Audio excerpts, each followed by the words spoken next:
What's good, everybody? This is the one and only GM, and today I want to make this video, and there's a couple of things that I want to talk about in this video, and it's basically I'm gonna tell you the real dark secrets of being a FGC pro.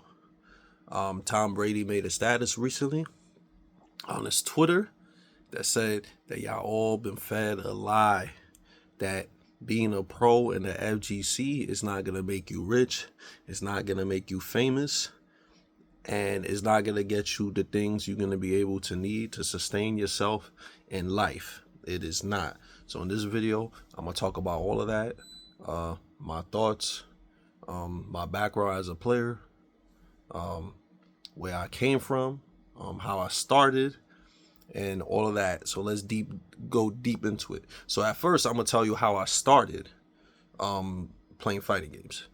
I started fighting games back then, obviously, in the Super Nintendo era. I was like 10, 9, 11. So play Street Fighter 2, World Heroes, Mortal Kombat, all types of different fighting games. And then eventually on GameCube, Smash Brothers, Mortal Kombat, Deadly Alliance, Soul Calibur, Dreamcast, Virtua Fighter back in the day. So I was just a universal fighting game player. So that's where the name Fighting GM comes from. That I played multiple fighting games on all different levels. I was, as I got older, around the Tekken 4 era, I was like 14, 15. I was looking for like more people to compete with, to fight against, because I was kind of I didn't really have a lot of friends that played fighting games. I mostly just played fighting games. Like what I would do would just play ultra hard mode and keep playing the game over and over. You know what I'm saying? To test my skills and whatnot. And eventually, one of my friends, his name was Rick, he was part of the Nintendo Street Team, which is a street team of Nintendo people that's working for a Nintendo, that a community-based thing that they go around in like a truck and like cars, and you can play Nintendo games and they give out Nintendo stuffs. But he also one of the people that also worked with him was Triforce from Empire Arcadia, and then I was able to meet those guys from EMP, and they hosted the first term I ever been to, which is Battlefield Arcadia, and it was hosted like in a game store, and they basically had all different types of. It was like an all-out gaming joint where it was like a gauntlet of games you had to play. It's all Nintendo games, so I had to play fighting games, Smash Brothers, Excite Bike, all different types of fighting games. So I entered this tournament, and I was able to get top 2 in this tournament, and I ended up winning a GameCube when it first came out. So that was dope. So that was my introduction to pro FGC stuff. It was really cool because it was like free to enter. You know what I'm saying? It was easy to get to. Everybody was so cool and nice. I got to talk to everybody. It was really dope. Right there, they wanted to put me on the team. They wanted to put me in EMP. I was only 14 years old because it was like, yo, you like a prodigy, man. Like you got talent and stuff like that. So they was on me like that. And I met all those guys. It's cool. And then one of the guys, eventually, Blood Red, was a part of them too. And after that, I got more interested in the competitive play because I was like, yo, everybody's cool. It was cheap. You know what I'm saying? Back then, times were hard. Nobody really had money. But, playing games together, got us all together like that. I was really good at Mortal Kombat Deadly Alliance. And they ended up seeing me way later at another event, and they saw me win streak everybody in that game. So that joint was kind of fire. So a little bit more forward, I was interested in Tekken. I was in Tekken a lot, right? So I ended up going to the Tekken Saibatsu forums around Tekken 4. And I went to the New York community joint, and I was like, yo, can anybody play with me? Like, I want to get better at the game. I was like 14, 13, and the only guy that responded to me was a guy named Blood Red. He played Lei Wulong at the time. So he ended up, he came to my house, and we played. He beat me really, really bad. And it was the first time I ever got experience to somebody that knew frame data and knew how to play Tekken. And, I kept having sessions with him. And then eventually he started telling me about host type of stuff. He started telling me about top players like Jim Master and Bronson and all types of different top players and Aurario and Jop and stuff like that. And he talked to me about Evo because I never knew about Evo. I didn't know what that was. So he told me about Evo. There's a big tournament in Vegas every year. and he was telling me about how cool these top players and how respected they were and how strong they were. And in my head, I'm like, bro, I want to be like these dudes. This dude is talking about these dudes like they famous, bro, like they superstars. So I was kind of in my head, he put in my head that these dudes was like larger than life, like Michael Jordan type stuff. So I really was like, damn, man, I want to be good like these guys one day. And then, of course, he told me about an arcade called Chinatown Fair. So I go to Chinatown Fair when I'm like 15, 14 around there. And there's so many different fighting game players there, so many different games, and everybody was super high level. Like I played like people in Street Fighter and all types of different games, and I'm like, wow, these guys is amazing in this game. In these games, they were really, really good. I never seen such high level in these games. The thing that caught my interest though was that the Tekken 5 machine had pad ports, and I'm not very good at arcade sticks because most of my life I played on console, right? So that I'm able to bring my PS2 pad to the arcade, I'm like, bro, I could really get good at this game because I could just practice at home, and then when I want to play like the sweaty top players, I just go to the arcade and put my pad in. It was dope because the game was only like a quarter. It was literally a quarter, like a token to play that joint.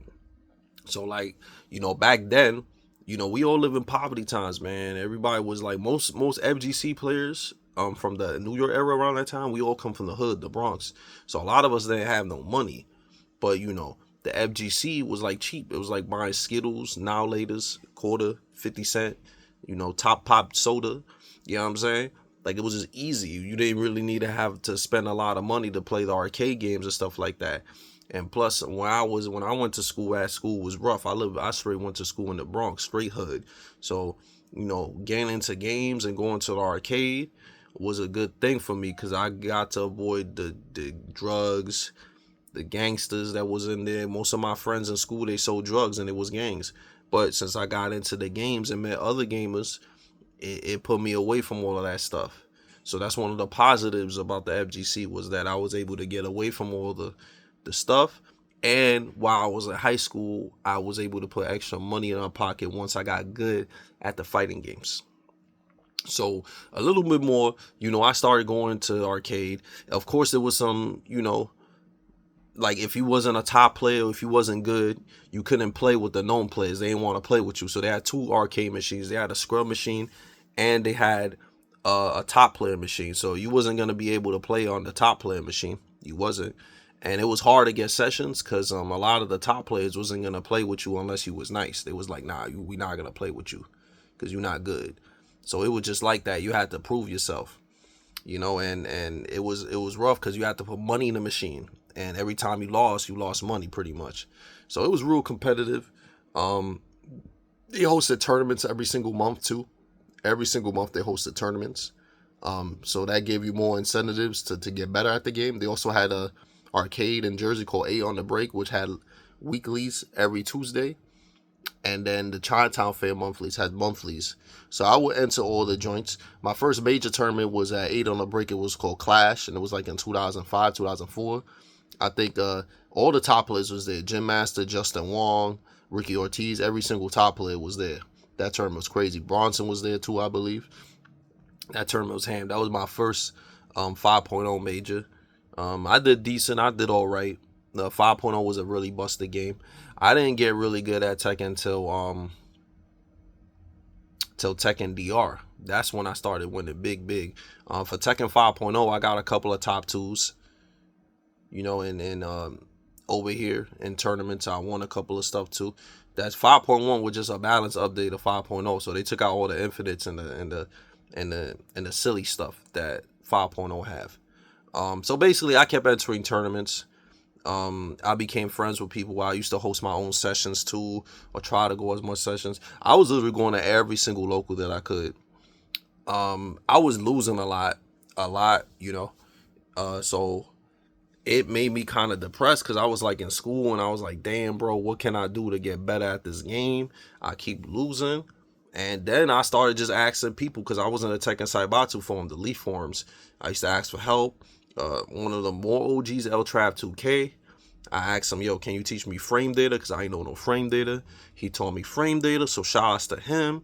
And then I didn't learn how to Korean backdash till like DR, like that, a little bit, almost in the middle of DR. I learned how to back, so I didn't know how to backdash cancel for a long time. I started studying that, got taught how to do that. I started watching the one that clicked was when I went to a tournament and I got top two at a Chinatown Fair tournament. Finally, I got top two, and that was the best I ever done. That was in DR, and dudes was like, yo, how the hell he get top two? Like, how he get top two in this tournament? He never got it. So they thought that was a fluke or whatever. So after that, they had Google Video. YouTube didn't even exist at that time. So I used to I just watched the Google video of the grand finals over and over, because they used to record everything on camcorders back then. There was no YouTube. They recorded the joint, put the joint on Google Video. And I just kept studying over and over and over. And it was against Spirogen. He got first, I got second. And I started studying. I came back the next month, and then the next month I ended up winning the whole tournament just by really studying OD. So, you know, if you put time into anything and you want to get good yourself, you got to put in the time, guys. You got to get it in. So I studied frame data, I studied how to move, and I watched my replays over and over, and that was my first very big tournament win. And then after that, I started traveling, go to VA for DR tournaments, go to Maryland for DR tournaments. I was going all over the East Coast for Tekken Dark Resurrection tournaments. It was really ham. I was going everywhere, and I was winning a lot. And of course, I met Fab back in the days in 5.0. He was like a Smash DOA player. He played Huaran. And having him as a sparring partner was great, because he helped a lot. You know, fighting somebody that wanted to get as good as me. So it was really dope going up against him and constantly playing him and stuff like that. It was really dope. So he was one of my big sparring partners throughout. Most of the time when we got really, really good, every grand finals of the tournament was basically me versus him all the time. It's like on some Ryu and Ken type joint. So he's one of the guys that kept me motivated to play, obviously. And of course, I didn't really want to lose, so I will honestly keep studying everything. So let's fast forward it a little bit so we could talk about what y'all sold on. This whole time that I was becoming a top player and trying to be the best was literally because I was told by Blood Red and many others in the FGC in general, yo, you win this big tournament, you're going to become famous. You win this big tournament, you're not going to be poor no more. You win this big tournament, everybody's going to love you. Because the FGC gives you a lot of validation for winning. They talk about you really good when you become a top player. They treat you really good when you become a top player. When I was a nobody, when I was in a top player, people did not treat me very nice. Dudes didn't want to play with me. They called me a scrub. They called me ass. People just weren't nice. If you wasn't nice, they wasn't nice to you. That's just how it was back then. So, after I became a top player, I wanted it so bad. I wanted to be accepted by these people, and I wanted these people to tell me I was good and that I was one of the best, and I wanted to be in the circle. I tell you, man, once you in the circle, you see how things really, really, really are. First of all, you learn people only nice to you because you nice. If you're not good at the game, they not messing with you. That's just a sad truth. That's just how it is, man. 2, since I was a scrub back then, and people didn't want to play with me, I used to play with everybody. But once you start dominating and winning a lot, you're going to make a lot of enemies because people is going to be mad. They don't want you to be in that spot, and they just want themselves to be in that spot.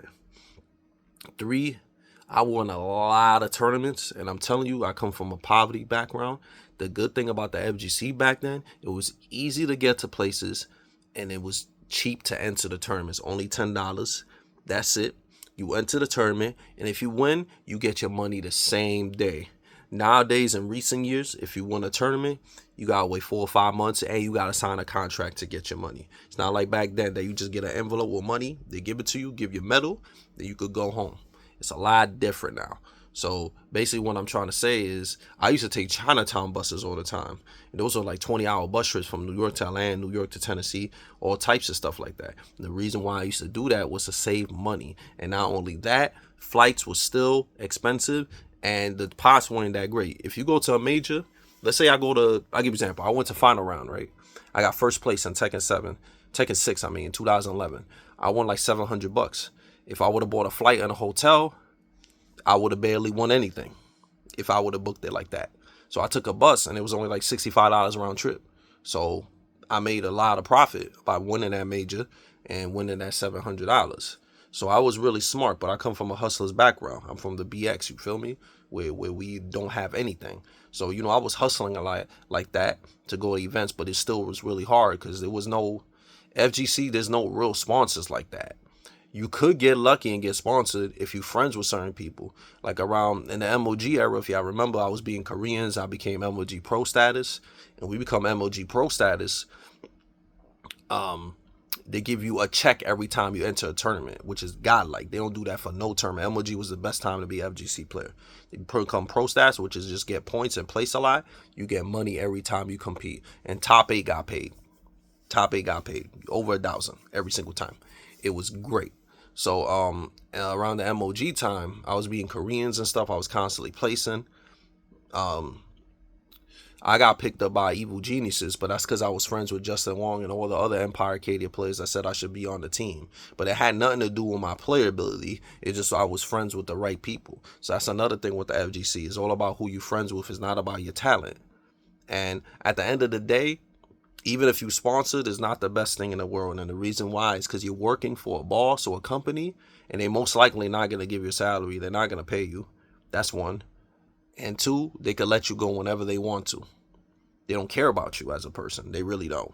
So it's kind of like you have to work by their rules, and they're most likely going to take a percentage of what you win because they do that in a community that you're really not getting a lot of money from. You get what I'm saying? So being sponsored for me was like kind of like whatever, because it didn't really change the poverty aspect of it. I wasn't really getting bread because at that time streaming and content wasn't a big thing like it is now. You could just stream and make content now, and you don't need to worry about anything. But back then it was just tournaments and that's it. So that's another thing. The prizes were really low. The most you win from a major is probably $500 if you're lucky. In Tekken 6, it was a couple of 1K prizes, but like I give you an example, the WCG World Cyber Games, U.S. National, I won. I only got $1,000 for Tekken 6. Shout out to Perfect Legend for giving his spot. He qualified for on the Xbox, but he couldn't go, so he gave it to me. So I ended up winning the whole joint. So shout out to PL for that one. But I only won 1K for that. And I got help from a sponsor to go to that tournament because they wasn't even flying you out. They was like, you qualified, but you got to fly yourself out to go to that tournament. So you see, it's a lot of money you got to spend. Even if you're a top player, you're not getting catered. It's not like the NBA or professional sports that when you become a pro athlete, you get paid for appearances. You get paid to compete. No, even if you're a top player, you still got to do everything by yourself. Everything. You got to spend the money. You got to get the hotels yourself. There's really, it's kind of rough. It's all by yourself unless you have a team that's going to back you up. But even then, a lot of teams like to lock in the player. They use your image. They use you. And they own everything about you. So you have to abide by the rules. So it's pretty much working a job without getting paid for it. And traveling all the time for the FGC is mad rough, man. That's constant. You're not going to have time for anything. Because when I was traveling consistently, I had time for nothing. All I had time was to train, go to tournament, come back, go to sleep. That's about it. I ain't have no free time at all. And like I know I was winning a lot of tournaments in Tekken 6. I won 2011. I won a tournament every single year. Every single month I won a major. I won every major except the Evo in 2011, which I got 12th place. It's still pretty good, right? But even then that I was winning every single tournament, I still didn't have a lot of money.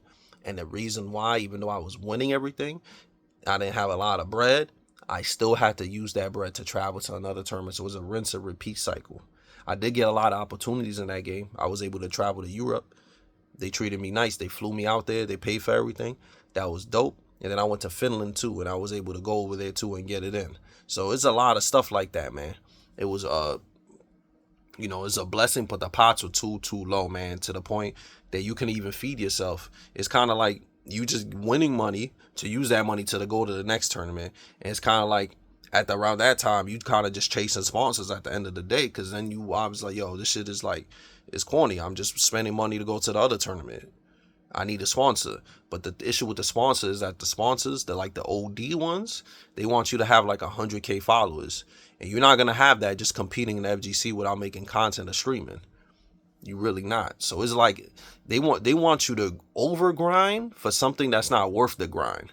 That's what I'm telling you. It's not worth the grind. They feed you and tell you that you're gonna be so rich and stuff.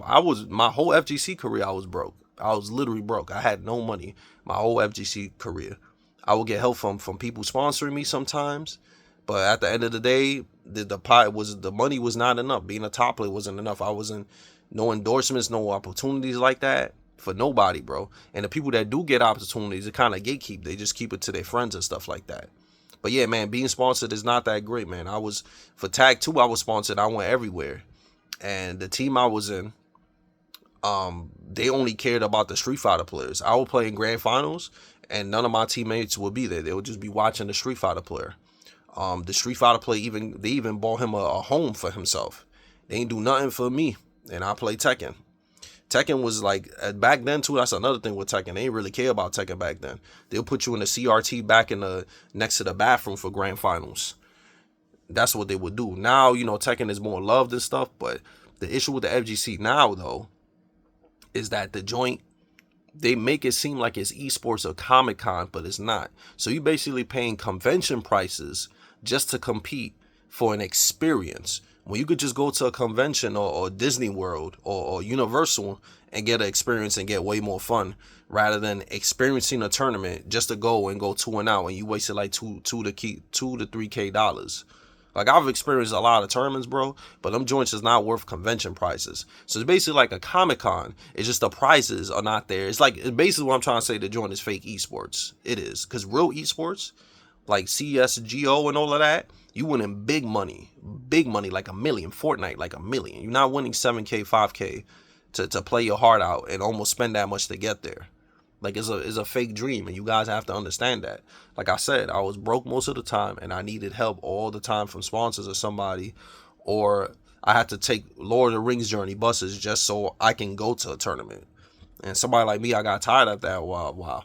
But in recent years, I started doing this streaming and content journey, and my money tripled, my revenue tripled, my support tripled. Way more people are supporting me and value my time and effort. Stuff that I never got as a pro player in the FGC. Never got that as a pro player in the FGC. All I got was a lot of snakes, a lot of grimy people that will get mad if you dominate every single tournament. They want to get rid of you if you're not friends with their friends. It's just really, really corny, bro. That's just being a pro player. I'm going to be real with you. It was cool, proving myself to the world that I could play good and traveling a few places. But at the end of the day, it wasn't a very good experience, man. It wasn't really money, wasn't getting more followers, wasn't getting any growth. A lot of drama, a lot of politics. If you're not friends with certain people, you're not going to get certain opportunities. It's just not worth it. You're not winning the money and you're not getting no opportunities based on who you're affiliated with. It is what it is, man. A lot of FGC players that I knew stopped competing because they kept competing over and over and over, and they end up broken homeless. There's a lot of guys I knew that were just homeless, living in the streets because they wanted to become top FGC players, and all they did was go to tournaments Evo, go to tournament Evo, and all that stuff. These guys were homeless, living in the streets, eating off of trash cans, and they had to stop playing fighting games and had to get a 9-to-5 and fix their life. So a lot of this stuff, defeating the dream of becoming rich and famous, a lot of these dudes really thought that, and it ended up ruining their lives. So I made this video so you guys won't ruin your lives. If you have a lot of money and you just like playing fighting games, then you could go to tournaments. But don't think that if you're going to be a top player, or don't think you can make this a full-time thing, because you can't. I was forced to quit, and I was forced to make content. Either that, or I had to work at Wingstop or Geek Squad. So God bless all you guys for still believing in me, and for you guys to support me, because I never wanted to be a content creator. I never did. I never wanted to be a content creator. I had the mindset that I wanted to be a pro my whole life, and being a pro was the most godlike thing you could be. If you was a content creator, to me, you was a scrub, because you wasn't going out there and getting the lumps and showing people that you was nice. If you make YouTube videos, you was also corny to me back then. That's just the competitive mindset that I had, That's just how it was. So I just want to be a pro my whole life and just keep proving to people. But the thing is, though, you can't. If you win a couple, you get fifth or fourth a couple of times, you suck. That's just how the FGC is. You're never gonna uh, you're never gonna make anybody happy. They always gonna crap on you no matter what it is. You know, even when I was with all my locals, people started hating, saying, "Oh, this and that, blah blah blah." You know, like honestly, after a while, for the tournaments, I only went there for the extra money. It wasn't even because I loved it. So that's another reason why I stopped with it too. Because I'm like, what's the point of me playing for something for money that I'm not even getting a lot of money in when I could focus on something else? My friends convinced me to make content and start streaming. They say, yo, you got the personality with it. This FGC stuff is not really feeding you like that, bro. You got mad talent, and you just being a top player is not making you no money, bro. So you gotta start streaming. That's what they convinced me to start doing that. So I was pretty much forced to come stream and make content. I didn't want to do it. I want to be a pro my whole life. But the way the FGC was, I literally had no money. I was really underweight. Didn't have a lot of food. I was just broke most of the time trying to chase a dream of becoming a top player. And I give you, like I said, the traveling was cool. Meeting a couple of nice people was cool, and proving to people that I could be good at something that everybody told me I wouldn't be good at, was a great opportunity for me. And being able to travel all these places, experience stuff, and be part of like little esports teams and stuff like that, I got to experience a lot as a FGC player. So I'm not ashamed of none of that.